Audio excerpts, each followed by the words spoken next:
from Lagos, the nation's commercial capital. This is the News at 10.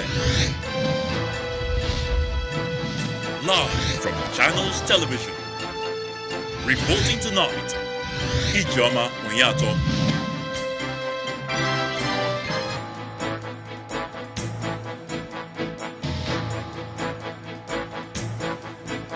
Hello and welcome. All Progressives Congress finally fixes party's national convention for March the 26th to begin other pre-convention activities, including zonal congresses from February the 24th. Zamfara Deputy Governor Mahadi Aliyu calls impeachment proceedings against him breach of legal process, says he will not give legitimacy to illegality. A fresh move to tackle Nigeria's insecurity challenge gets underway as UK government expresses willingness to work with Nigeria on the issue. And pressure mounts on Russia to recognize sovereignty of two breakaway republics in eastern Ukraine if tension in the region does not abate. Plus, we'll have other international news from our London studio.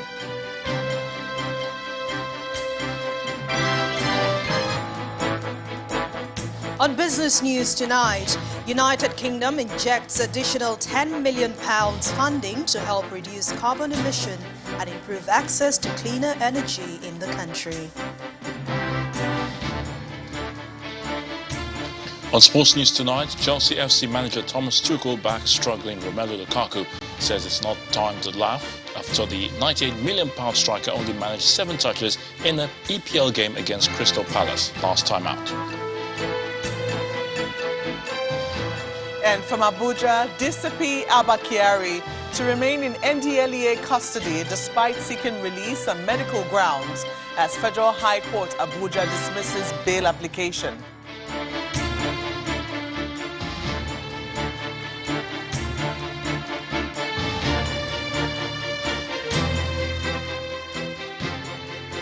It appears the uncertainty surrounding the dates of the National Convention of the All Progressives Congress has now been cleared, and that's because the party has finally fixed March the 26th for the exercise, while all activities leading to the convention are expected to kick off from February the 24th, 2022. Earlier today, the Extraordinary Convention Committee transmitted a letter to INEC informing the electoral umpire of its intention to hold its zonal congresses on March the 26th, 2022. But the party's leadership made a U-turn on that position following its meeting in Abuja this evening.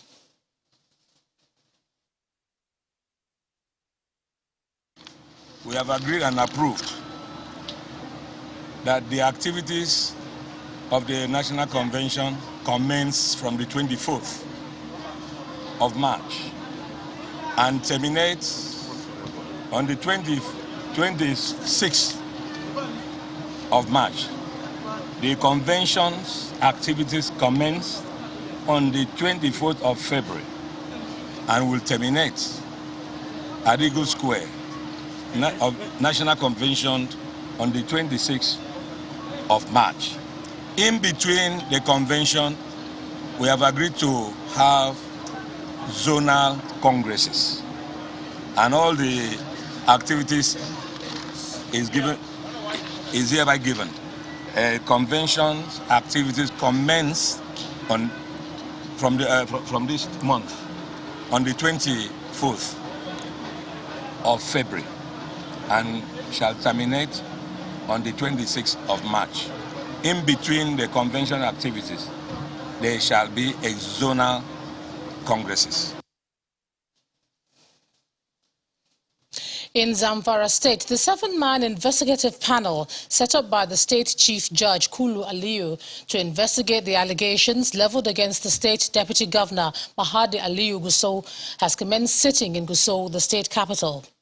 The Deputy Governor was absent before the panel, and there was no lawyer standing in for him. The Zamfara State House of Assembly is accusing the Deputy Governor of misappropriation of funds, gross misconduct, and abuse of office, among other things. The fact-finding panel is saddled with the responsibility of investigating all allegations and to submit its reports to the Chief Judge, although no time frame was given to the panel to submit its report. The secretary to the panel, Ashiru Safe, told the fact-finding committee that he had served the Deputy Governor with all the necessary notices regarding his appearance before the committee.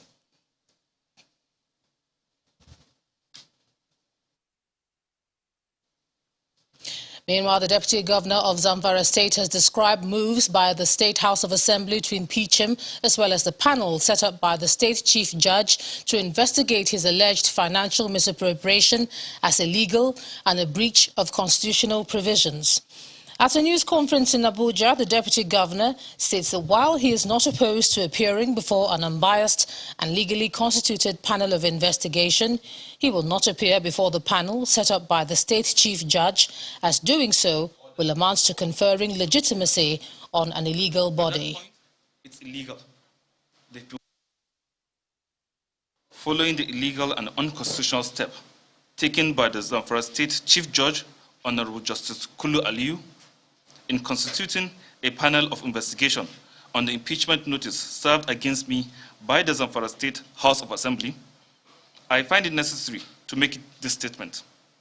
What is happening in Zamfara State is not only a violation of the subsisting Federal High Court order directing the maintenance of the status quo antebellum, but clear robbery.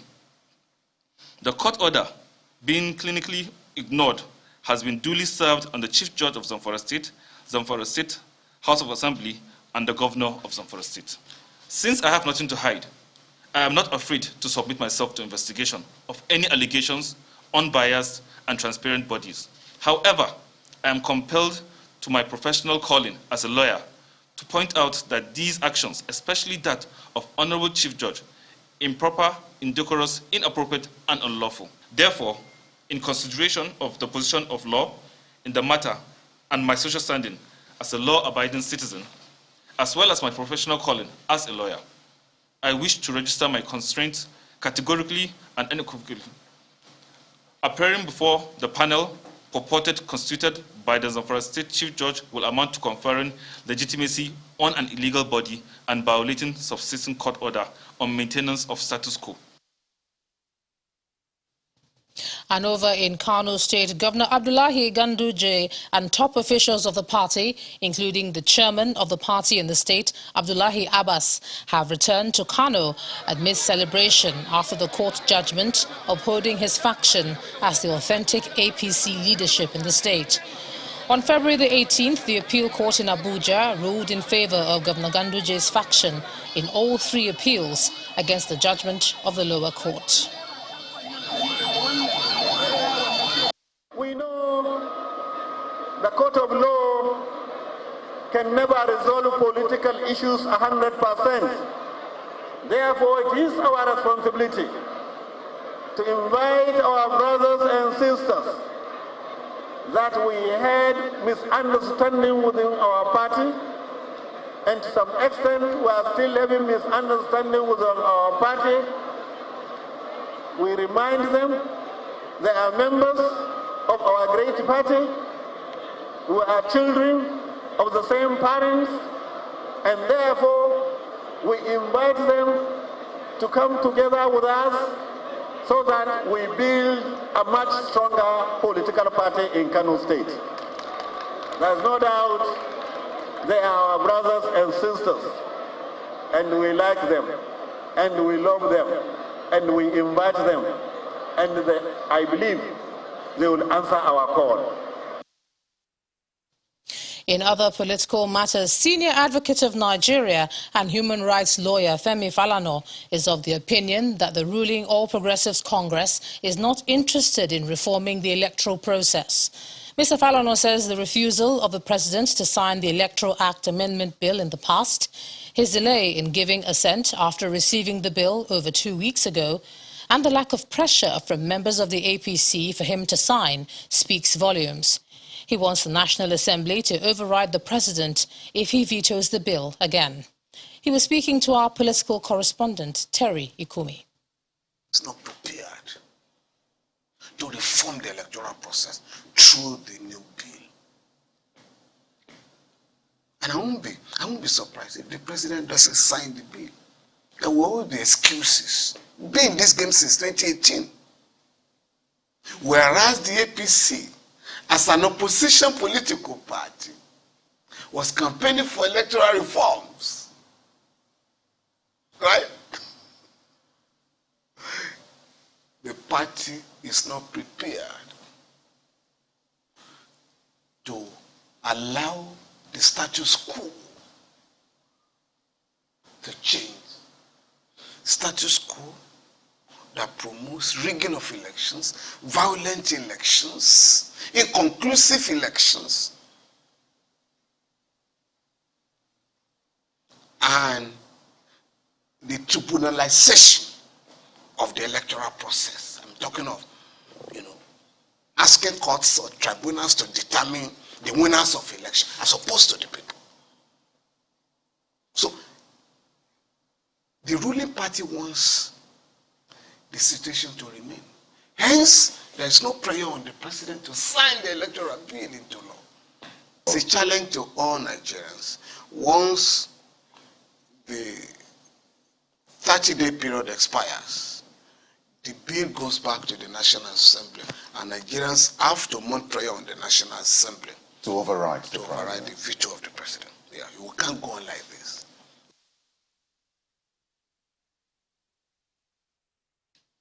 For the full interview with Mr. Femi Falana, do watch Political Paradigm on Tuesday, 9 to 10 a.m. only on Channels Television. That's tomorrow. Meanwhile, the presidency is accusing some interest groups of cashing in on the delay in the signing of the electoral bill into law by the president to foment what it calls civil disorder and muddy the waters.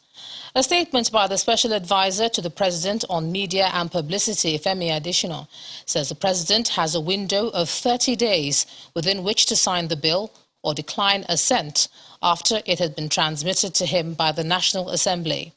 According to him, a proposed legislation that has to do with the electoral fortunes of the country needs to be thoroughly scrutinized and be made as near perfect as possible.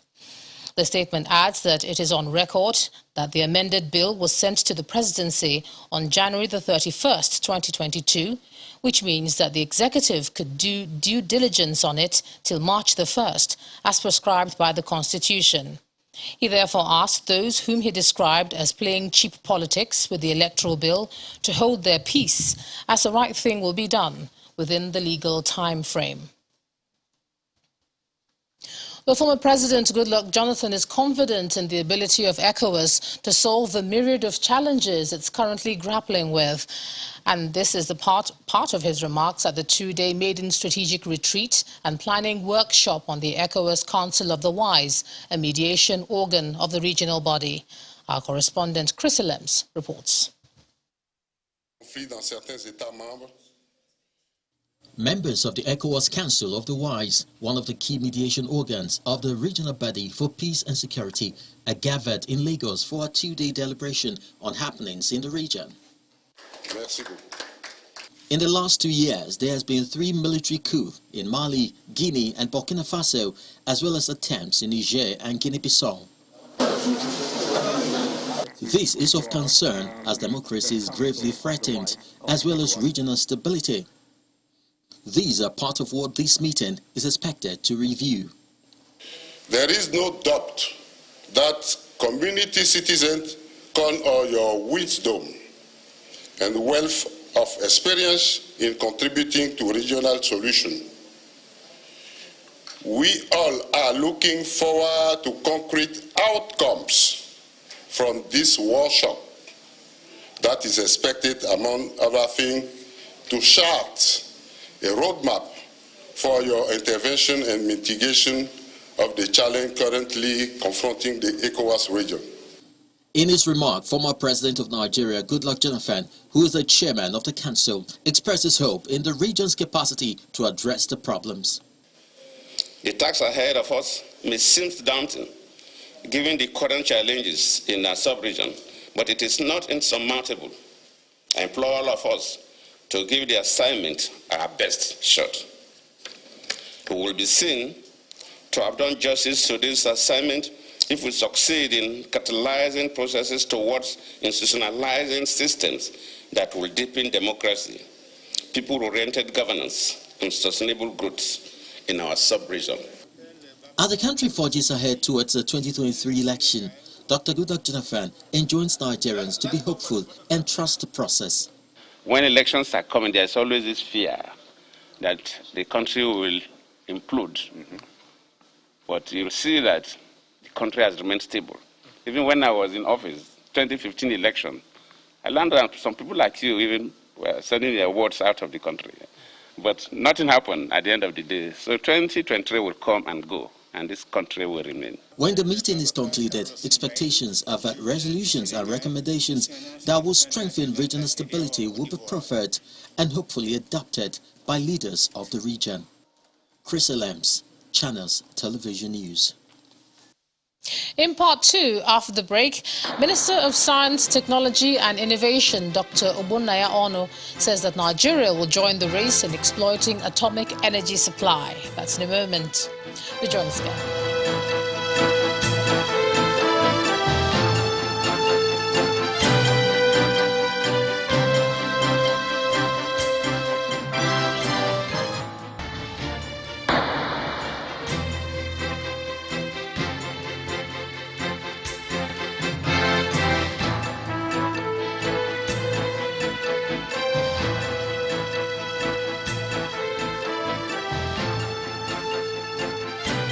Welcome back.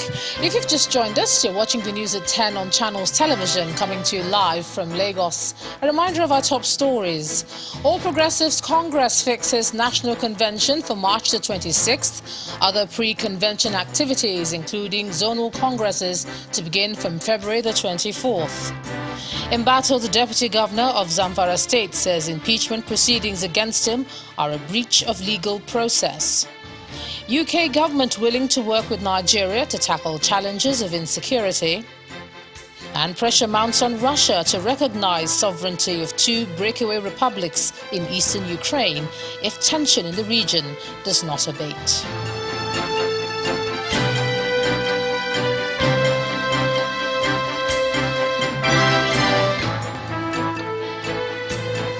The United Kingdom has expressed its willingness to work with Nigeria to tackle the security challenges in the country through the provision of training for officers of the Nigeria Police Force.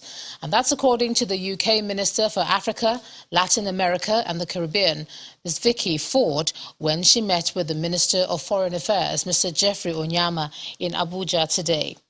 Both countries also signed a memorandum of commitment to return the sum of over £210,000 to Nigeria as part of the proceeds of corruption. This is the first time Mrs. Vicky Ford will be visiting Nigeria as UK's Minister for Africa, Latin America and the Caribbean. The aim is to strengthen our country's relations with Nigeria. She is accompanied by the UK's High Commissioner to Nigeria, Mrs. Katrina Lang, and other diplomats who are received by Nigeria's Minister of Foreign Affairs, Mr. Geoffrey Onyema.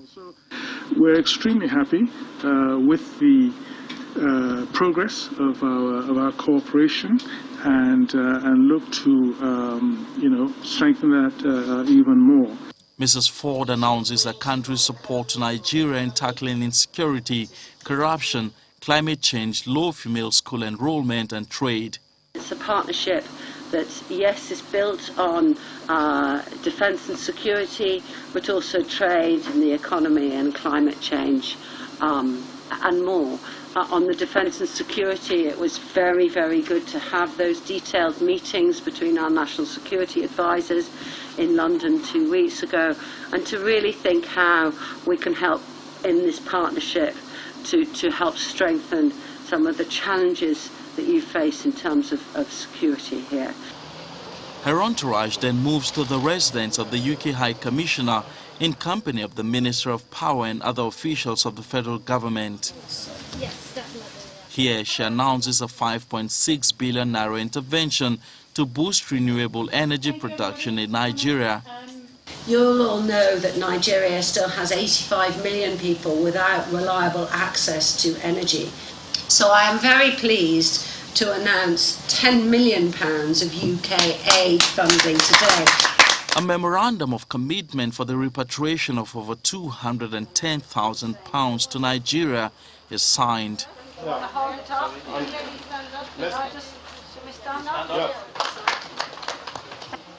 The UK minister emphasizes the dangers of corruption and why it must be checked. If we are to succeed in our efforts to end poverty, boost prosperity, and defeat terrorism, we must tackle these burning issues of bribery and corruption. This visit by the UK minister to Nigeria comes weeks after the UK-Nigeria Security and Defence Partnership Dialogue in London earlier in February, during which both countries agreed to strengthen their relations in the areas of military cooperation, counter-terrorism, civilian policing, among others. Emperor Simon, Channels Television News. We'll stay in Abuja, but here's Makwe Ogun Yusuf. Makwe? Hello, Ijoma. Well, we'll begin our stories with judicial matters now, as a federal high court in Abuja has refused to order the federal government to release the detained Deputy Commissioner of Police, Abba Kyari, from the custody of the NDLEA. Justice Inyang Ekwo instead ordered that Mr. Kyari put the federal government on notice of the existence of the suit he instituted against it. The suspended DCP had taken the federal government before the court, challenging his continued detention by the agency of government. In this suit, the suspended DCP is seeking an order of court to immediately release him and, in the alternative, ask the court to admit him to bail on liberal conditions. Mr. Kyari is being held by the NDLEA over his alleged involvement in drug trafficking. In an ex parte application by his counsel, Cynthia Ikena, Mr. Kyari claimed to be suffering from diabetes and hypertension and needs urgent medical attention. In a brief ruling, Justice Ekwo held that all the averment and allegations made against the federal government are so weighty that the court must give the federal government the opportunity to hear from it before taking any step. He thereafter fixed February the 24th for the parties to appear before him. Also today, Justice Ekwo dismissed a suit by the Nigerian Bar Association, the NBA, seeking to reverse the dismissal of a female police officer, Omolola Olajide, who got pregnant while still single. The NBA had asked the court to void the provision that policewomen who get pregnant out of wedlock be fired, arguing that some provisions of the Nigerian police regulations conflict with Section 37 of the Constitution. But Justice Ekwo held that provisions of Sections 126 and 127 of the NPR were clear to the said female officer before enlistment in the force. The Nigerian Bar Association is leading this effort to stop alleged discrimination against female officers of the Nigerian police. The Police Regulation 126 provides that a pregnant married policewoman may be granted maternal leave in accordance with the provisions of the general orders, while Regulation 127 provides that a pregnant unmarried policewoman shall be discharged from the force and shall not be re-enlisted except with the approval of the Inspector General of Police. This is a provision that the NBA argued against in the case of Molola Olajide, a female police officer who was sacked in Ekiti State on January 26, 2021, for getting pregnant out of wedlock. The association argues that the regulation conflicts with Sections 37 and 42, which guarantees every Nigerian the right to private and family life, as well as a right to freedom from discrimination. In dismissing the suit, the trial judge, Justice Ekwo, explained that the officer was informed of the provisions of the regulations before joining the force. However, the NBA is not backing down in its determination to reverse the regulation. The court has ruled dismissing our claim on the ground that the plaintiff, as the police officer now on whose behalf the NBA went to court, having voluntarily enlisted in the Nigerian police force, is more or less waived his right to object to the provisions of Regulation 127. In other words, there is no conflict between it and the Constitution, since she was not compelled to be enlisted. She voluntarily enlisted, she had waived those rights. We will look at it and take the appropriate steps at the appropriate time. While the NBA considers its options, this may not be the last Nigerians will be hearing of the matter. Well, it was indeed a busy day in the Federal High Court, Abuja, and for Justice Inyang Ekwu, who also struck out a suit instituted by the Incorporated Trustees of Egalitarian Mission for Africa, challenging the citizenship of former Vice President Atiku Abubakar as a Nigerian. The court held that the non-governmental organization had no legal right to query the citizenship of the former vice president. Justice Ekwu held that the NGO, which was registered under the Company and Allied Matters Act with special functions, cannot jump into public interest litigation that was not part of the objective. He cautioned the NGO to refrain from filing frivolous applications targeted at harassing politically exposed Nigerians. In addition, Justice Ekwu held that the plaintiff lacks the local standi to institute the legal action. The group had asked the court to disqualify Mr. Atiku as a presidential candidate of the People's Democratic Party and to restrain him from contesting the February the 16th, 2019 presidential election over circumstances surrounding his citizenship. Still ahead on the news at 10, the United Kingdom injects additional £10 million funding to help reduce carbon emission and improve access to cleaner energy in the country. That's on Business News. Do join us again.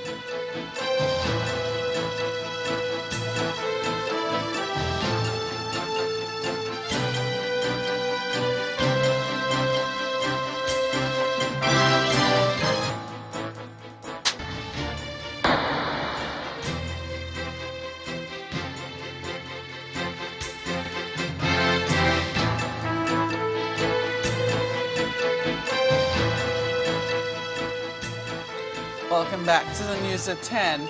A chief superintendent of police with the Lagos State Criminal Investigative Department, CSP Bamidele Olusegun, has told the coroner inquest into the controversial death of the Darwin College student Sylvester Oromoni that an initial legal advice recommended by the prosecution of Darwin College and some of its staff. While answering questions on the cross-examination from counsel to the Oromoni family, Senior Advocate of Nigeria, Femi Falana, CSP Olusegun said the initial advice was issued by the Director of Public Prosecutions to the police on December the 30th, 2021, and recommended their prosecution for alleged negligence.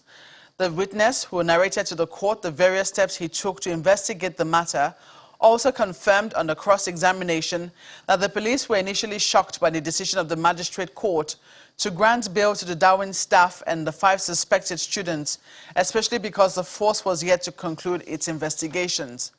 Magistrate Mikhail Kadiri has adjourned further proceedings till tomorrow, Tuesday, February the 22nd.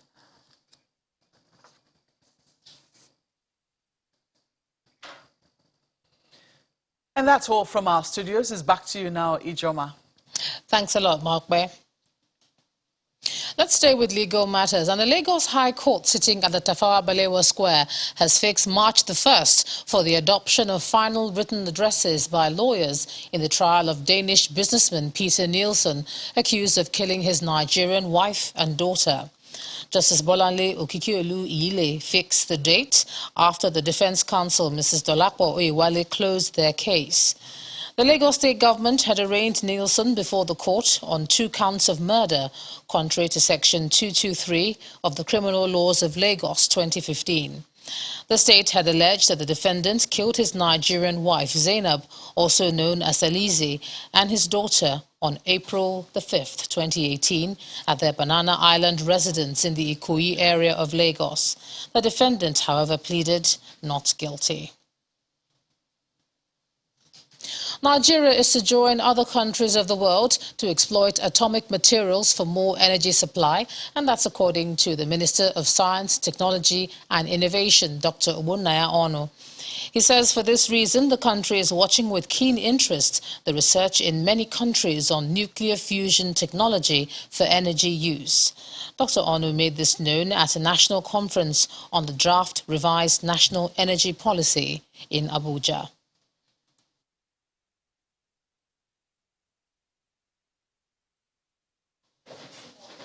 To health matters, where Duchess International Hospital, a one-stop shop for primary, secondary and tertiary healthcare services in Lagos, is introducing an exclusive program for comprehensive body health screening and wellness. According to the management of the hospital, the medical checkup is different because it's carefully programmed for a period of 3 days for in-depth full-body medical screening. Of 3mm. Duchess International Hospital, a 100-bed facility situated in the heart of Lagos, is positioning to restore trust in quality healthcare delivery in Nigeria. Now in partnership with the Lagos Marriott Hotel, the hospital is ready to deliver a blend of quality healthcare services with hospitality. Why this is a bit different is the fact that there's a combination of hospitality here and the clinical excellence, which you cannot do in one day. And that is why they go out and spend about a week, having that comfort of wellness in a hospitality setting and also having a hospital where they check themselves out. Most tests that we do in this country is just a one-day thing, and that's it. According to the National Association of Resident Doctors, about $1.2 billion is lost to medical tourism yearly in Nigeria. Now, the 3-day comprehensive medical screening is expected to save time, money, and ease the stress of traveling abroad for Medicare. Apart from Nigerians, the reality is, for this facility, it will attract people from Accra, people from Togo, people from the Republic of Benin. So while there isn't anything wrong in seeking medical care abroad, it is worrisome that regular checkups or annual physical examination have become a significant component of that medical tourism. The Royal Medical Checkup prioritizes early detection and prevention of long-term conditions, and for Duchess International Hospital, the emphasis is not only on the advanced testing technology, but also the highly trained medical experts. I tell you right now, in Nigeria, the #1 cause of death is the heart disease. The #2 is stroke. And the #3 is cancer, in that order.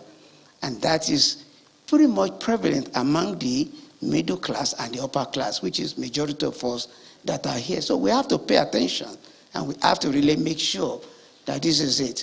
So, but majority of these cardiovascular disease are preventable. A lot of them are preventable. And those that are even non-preventable, you can mitigate and minimize the outcome of it as long as you got checked. This 3-day screening and wellness, I want to do it.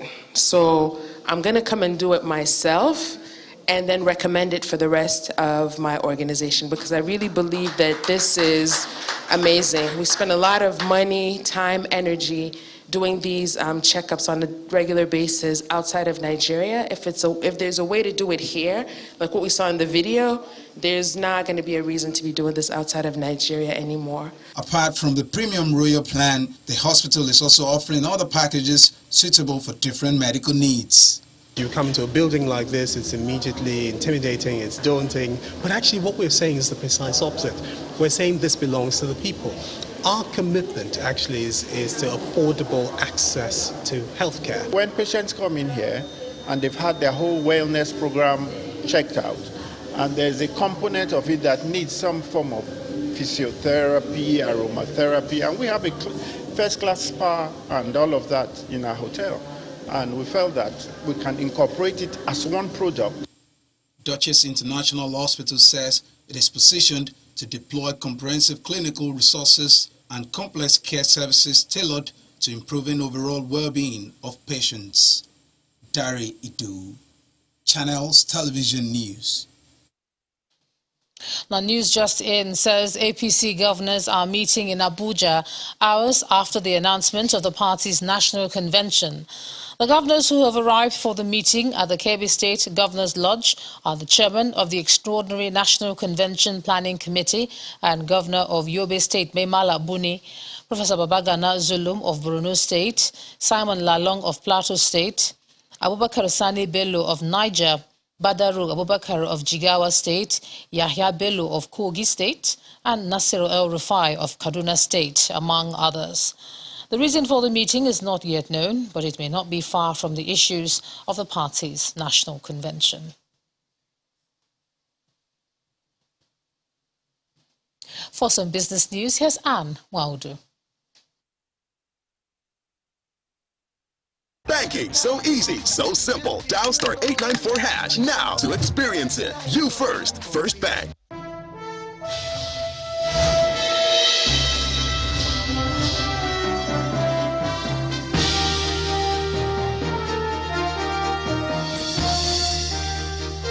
Thank you, Ijoma. Hello and welcome to Business News. The United Kingdom says that it is providing up to £10 million to support Nigeria's commitments towards achieving cleaner energy and reducing carbon emissions.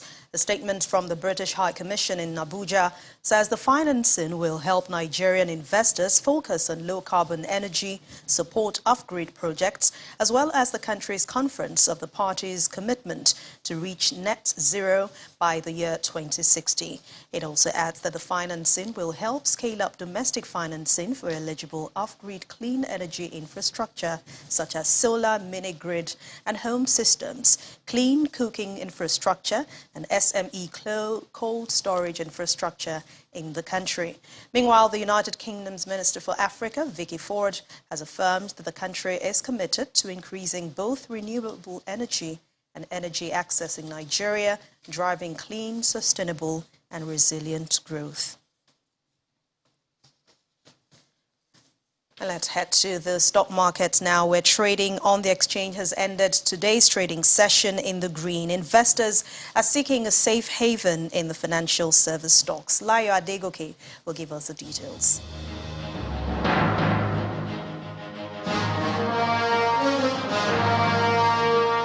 Hello and welcome to the Stock Market Report. It's a positive start for the local bourse in the final trading week of February as investors kick off Monday's session with bargain hunting for lower-priced blue-chip stocks. More than 50 billion naira was gained at the close of today's trading on the NGX as gains from 33 equities in pushed the market's key indicator up by 0.20% as it continues to maintain the 47,000 points level it achieved last month. The gain recorded today is largely attributed to investors' interest in bank stocks, particularly GTCO, UBA and Zenith Bank, which lifted their sector's index by 0.66%, while key components from the consumer and industrial goods as well as MTN Nigeria added some support. However, stocks' performance on the activity chart was mostly negative as volume and value of shares traded dropped by 0.76 and 35.30% accordingly when compared to Friday's session, while the number of deals was up 29.56%. It's a new week that has just begun, and some companies are expected to release their full year 2021 audited results to the NGX. So let's keep our fingers crossed for the outcome within this earnings season. That's it on the Stock Market Report. I'm Layo Adegoke.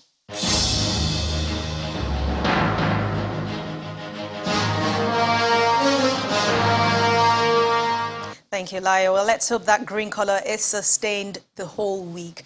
Let's talk about U.S. markets. They're closed today in observance of President's Day, but its major global counterparts were in session today. Let's find out how they all fared at the close of business.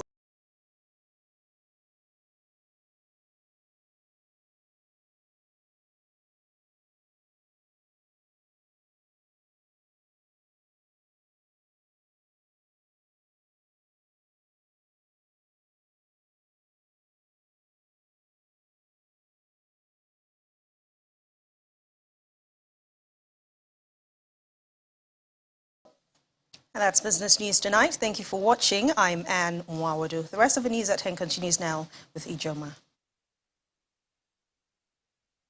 Banking, so easy, so simple. Dial star 894 hash now to experience it. You first, First Bank. Thanks a lot, Anne. Next on the news at 10, pressure mounts on Russia to recognize sovereignty of two breakaway republics in eastern Ukraine. Plus other international news and around the world in 5. Join us now.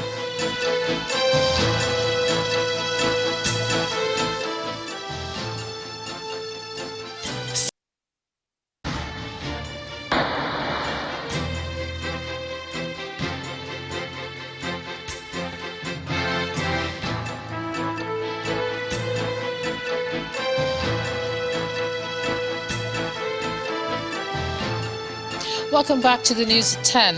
Russia's former president Dmitry Medvedev says Moscow may have to recognize the independence of two breakaway republics in eastern Ukraine if the situation there does not improve. The Donetsk and Luhansk regions have been contested by Ukraine and Russia-backed rebels for years, with regular violence despite a ceasefire agreement. It comes as US President Joe Biden and Russian President Vladimir Putin prepare to hold a virtual summit on the crisis in Ukraine. Simon Pusey has more international news in Around the World in 5. Good evening and welcome to the Channel Studios here in London with your international news around the world in 5. US President Joe Biden says he has agreed in principle to hold a summit with Russian President Vladimir Putin to discuss the crisis over Ukraine. The talks proposed by France will only take place if Russia does not invade its neighbour, the White House said. But the Kremlin says there are no concrete plans for the two to meet. It comes as US officials say intelligence suggests Russia is ready to launch a military operation, something Moscow denies. Meanwhile, Russia's emergencies minister has said that 61,000 civilians have been evacuated from rebel-held areas in eastern Ukraine into Russia. He said they had crossed the border into Russia, adding that 9 trainloads of evacuees have been dispatched to other areas. Australian police have arrested one of the country's most wanted fugitives following a 12-year manhunt. Stay there, do not move. This is the police. Do not move. Put your hands where I can see them. Turn and face the wall. Hands where I can see them. Footage of the arrest shows Graham Potter standing in a dilapidated room before being handcuffed and taken away. He had been on the run since 2010 after he failed to show up in court to face conspiracy to murder charges in the state of Victoria. Police arrested him on Monday morning after they were told he was thousands of kilometres away in Queensland. Iranian state TV says a US-built F-5 jet in use by the Iranian military has crashed in the northwestern city of Tabriz, killing the 2 pilots and 1 other person. The school it crashed into was closed at the time of the accident just before 9 a.m. It's thought the pilot and trainee pilot were killed, as well as a civilian passing by in a car. Experts say Iran has a poor safety record with repeated crashes, many involving US-built aircraft bought before the 1979 Islamic Revolution. Greece's fire service has released a video of the carnage from a fire that ripped through a passenger ferry travelling from Greece to Italy and claiming the life of 1 passenger. Rows of burned trucks could be seen inside the ferry while rescue teams walked through the charred and melted walls of the garage wearing gas masks. Late on Sunday, the body of 1 passenger who was listed as missing was found, the first reported fatality in the disaster. According to the Coast Guard, another 10 people, all Bulgarian, Turkish and Greek nationals, are still missing. A large fire has destroyed a 5-storey apartment building with around 50 units in the western German city of Essen, injuring at least 3 people. Residents raised the alarm at 2:15 a.m, but the fire had already rapidly spread by the time the first firefighters had reached the scene. Those who were injured suffered from flue gas poisoning and were taken to hospital. No cause for the fire was immediately given. Ethiopians living in Kenya's capital, Nairobi, are holding demonstrations against the alleged abduction of a businessman 3 months ago. Samson Tekle Michael was taken out of his car in broad daylight by people believed to be police officers. His whereabouts remains unknown, and the Ethiopian embassy in Kenya has asked the government for information about him. Storm Franklin has battered Scotland with high winds and waves, with an amber wind warning issued for northern areas of Northern Ireland.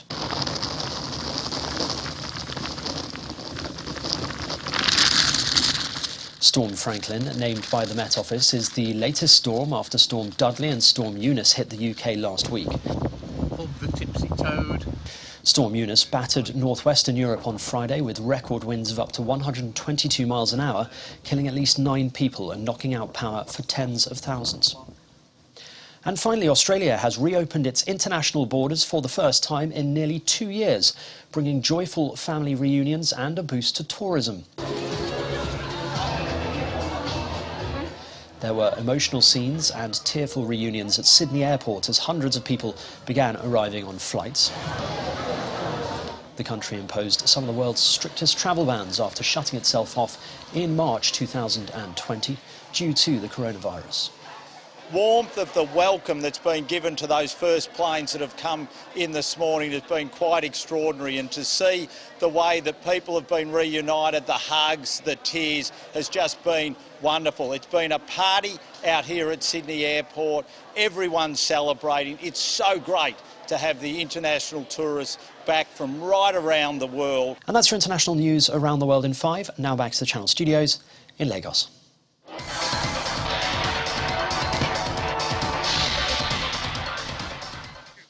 Many thanks, Simon. The Confederation of African Football, CAF, had rescheduled the dates for the FIFA World Cup playoff round between Nigeria's Super Eagles and the Black Stars of Ghana. The opening leg at the Cape Coast Stadium will now take place on Friday, March the 25th, instead of the earlier scheduled date of March the 24th. The return leg will now hold on Tuesday, March the 29th, instead of Sunday the 27th at the Moshood Abiola National Stadium in Abuja. Chelsea FC manager Thomas Tuchel says it's not the time to laugh about the club's most expensive player, Romelu Lukaku, after the £97.5 million striker's recent struggles. Lukaku only touched the ball 7 times in Saturday's 1-0 victory over Crystal Palace, the lowest number any player has managed in a 90-minute Premier League appearance since at least 2003, when the data was first recorded. Australian Open champ Rafa Nadal says he's excited to be returning to the Acapulco Open. He lost one in 2020, despite it being held in a brand new stadium with new hard courts that will take some adjusting to. Nadal will be seeded 4th at the ATP 500 level event that has its best field in years, with top-seeded Daniel Medvedev in addition to Alexander Zverev, Stefanos Tsitsipas and Matteo Berrettini. And that sports news is back to you, John.